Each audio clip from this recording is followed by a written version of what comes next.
12 मार्च तक बिजनेस खत्म होने के समय तक स्टेट बैंक ऑफ इंडिया ने इलेक्टोरल बॉन्ड की जानकारी नहीं दी, चुनाव आयोग को जानकारियां नहीं सौंपी, तो बैंक के खिलाफ अवमानना की कार्रवाई शुरू हो जाएगी। इतनी सख्त चेतावनी आज स्टेट बैंक ऑफ इंडिया को सुप्रीम कोर्ट से मिली है।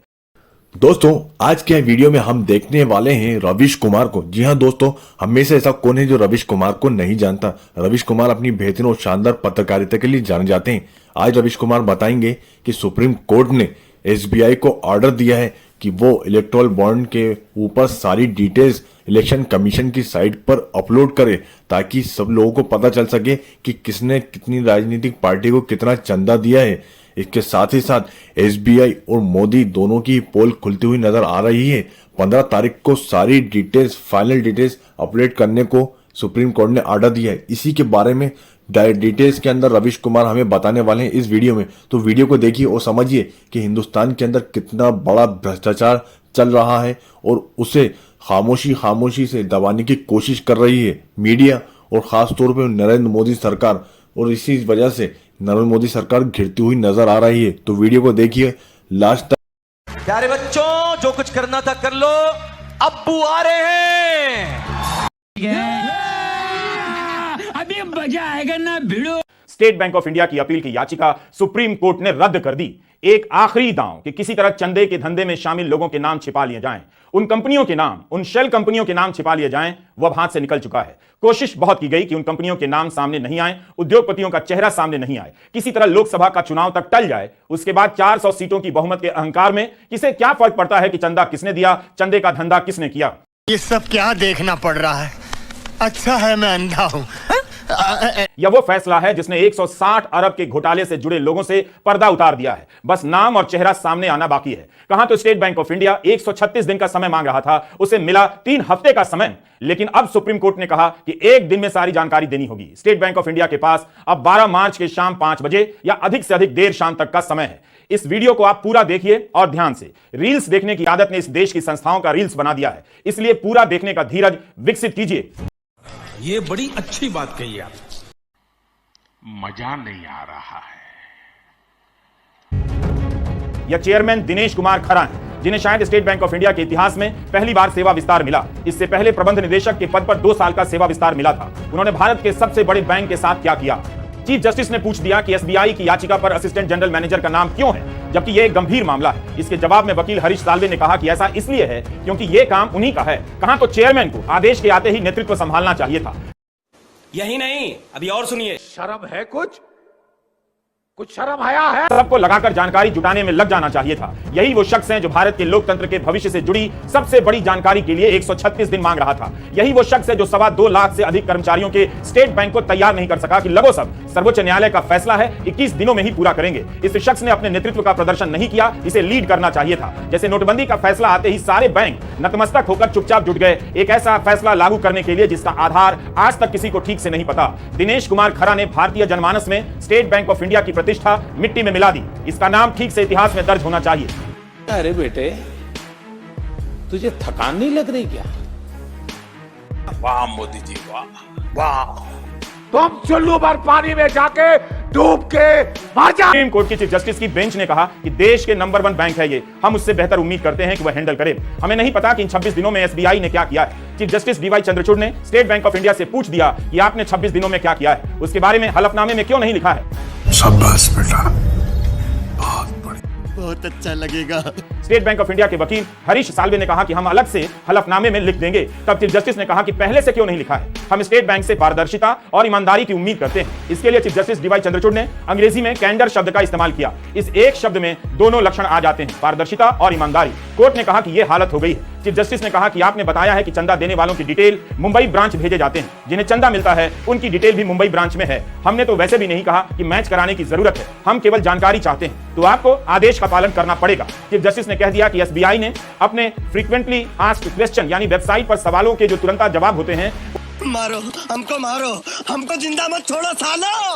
हम कोई मंदिर का घंटा है कि कोई भी आके बजा जाता है। इसमें कहा है कि बॉन्ड की हर खरीद के साथ अलग से केवाईसी होगी। अगर केवाईसी होगी तो आपको मालूम है किसने बॉन्ड खरीदा। मतलब इस तरह से स्टेट बैंक ऑफ इंडिया ने अपनी साख गंवा दी, अपनी नाक कटा ली। भारत के स्कूलों में रोज यही होता है जो आज सुप्रीम कोर्ट में हुआ। झूठ बोलने वाला छात्र हमेशा सीना फुलाए स्कूल आता है। बच्चे का सीना 56 इंच का तो नहीं होता, मगर सीना सीना होता है, गाल गाल होता है। एक और रूपक है जिसका को याद दिला दूं कि जब इलेक्टोरल बॉन्ड का फैसला असंवैधानिक घोषित हुआ, उस दिन से आज तक प्रधानमंत्री नरेंद्र मोदी ने इस फैसले का स्वागत नहीं किया है। उनका सुख है मेरा सुख है, उनका दुख है मेरा दुख है। लेकिन 22 जनवरी को अयोध्या में उन्होंने सुप्रीम कोर्ट का धन्यवाद किया। उन्होंने कहा कि सुप्रीम कोर्ट ने न्याय की लाज रख ली। मेरी नजर में यहां लाज का इस्तेमाल आपत्तिजनक है, मगर फिर भी प्रधानमंत्री ने कहा तो उसी तर्ज पर क्या आज सुप्रीम कोर्ट ने अपने फैसले की लाज नहीं रख ली? और जब लाज रख ली तो क्या प्रधानमंत्री कह पाएंगे ये बात कि कोर्ट ने भारत के लोकतंत्र की लाज रख ली? मैं आभार व्यक्त करूंगा भारत की न्यायपालिका का, जिसने न्याय की लाज रख ली। न्याय के पर्याय प्रभु राम का मंदिर भी न्यायबद्ध तरीके से ही बना।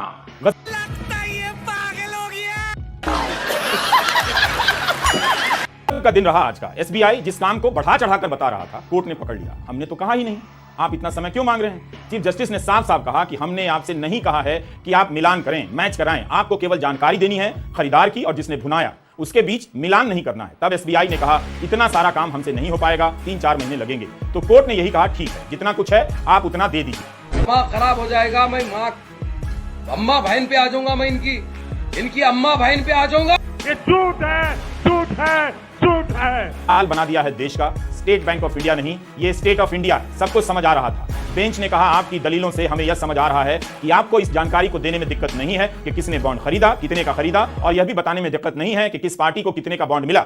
आप कह रहे हैं कि केवल इसकी मैचिंग की समस्या है, तो हमने ये बात कही नहीं।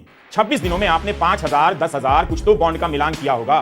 तब हरीश साल्वे ने कहा कि हमने देखा है किस तरह से बैंक के लोग संघर्ष कर रहे थे, लगे हुए थे चार्ट बनाने में, लेकिन चार्ट मैच नहीं कर रहा था। तब बेंच ने कहा कि इसमें क्या दिक्कत है, हर बॉन्ड पर एक गुप्त नंबर होता है जिसे अल्ट्रा वायलेट लाइट में देखा ही जा सकता है, यही तो करना था। तब साल्वे ने कहा कि नंबर अलग जगह जमा है, इसलिए 3 महीने चाहिए, मगर कोर्ट ने यह बात नहीं मानी।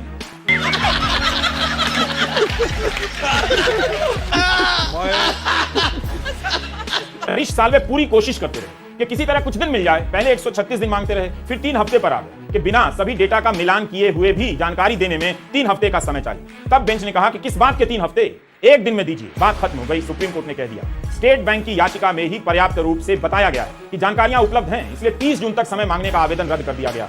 तो जो जानकारी 15 मार्च तक आनी थी वो आएगी। 12 मार्च तक स्टेट बैंक ऑफ इंडिया को सारी जानकारी चुनाव आयोग को हवाले कर देनी होगी और चुनाव आयोग अपनी वेबसाइट पर 15 मार्च तक डाल देगा। ये शब्द ही अपने आप में बहुत डरावना है। अच्छों को ये हिला देता है।